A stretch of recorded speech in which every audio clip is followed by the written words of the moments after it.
বাড়ির পোলাও, ঠিক আছে। তো সেটা এখন চলছে। এখানে গাজর আলু ঝিরিঝিরি করে কেটে একটু কারি পাতা ফোড়ন দিয়ে একটু কাঁচা লঙ্কা দিয়ে এটাকে ছেড়েছি, নিরামিষই বানাবো। তো এটা এখন চলছে, একটু জাস্ট সতে হয়ে যাক এটা, তারপর এটার মধ্যে দেব, দেখাচ্ছি একটু পরে। আচ্ছা, এই আলুটা আর গাজরটা মোটামুটি অনেকটা সতে হয়ে গেছে। এই অবস্থায় আমি ভেজানো বাদাম একটু দেব, এটাও খুব ভালো লাগে কিন্তু, ঠিক আছে। কাজু কিশমিশও দেওয়া চলতো, কিন্তু এত কুইক ইয়েতে কাজু কিশমিশটা আর ভেজানো হয়নি।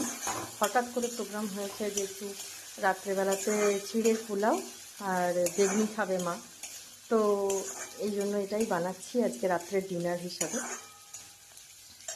একটু জাস্ট সামান্য আদা গ্রেট করে দিয়ে দিলাম এখানে।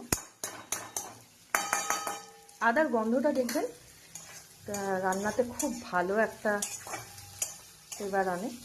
আমার তো খুবই ভালো লাগে, আপনাদের কেমন লাগে জানাবেন আদার গন্ধ। এবার এই অবস্থাতে দেব ভেজানো চিড়েটা। চিড়েটা একটু নরম হয়ে গেছে, যাই হোক এটা আবার আগুনের তাপে এলেই। এই যে দেখুন চিড়েটা দেওয়া হয়ে গেছে। আমি কিন্তু আবার চিড়ের পোলাওয়ে হলুদ দেওয়াটা খুব একটা পছন্দ করি না, তাই আমি হলুদ দিলাম না। এবার এটাকে একটু মাখাতে হবে, ব্যাপারটাকে একটু হয়ে যায়, তারপর দেখাচ্ছি।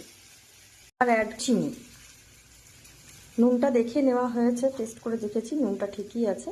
এবার একটু চিনি অ্যাড করে দিলাম, একটু নুন ঝাল মিষ্টি একটু ব্যালেন্স করলে খেতেও খুব ভালো লাগে। চলুন এটা একদম ডান।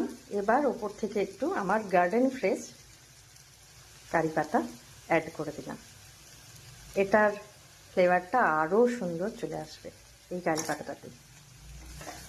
তো আপনাদের কীরকম করে চিড়ের পোলাও ভালো লাগে শেয়ার করবেন, আর আমার চিড়ের পোলাওটা দেখে আপনাদের কীরকম লাগলো সেটাও কমেন্ট করে জানাবেন।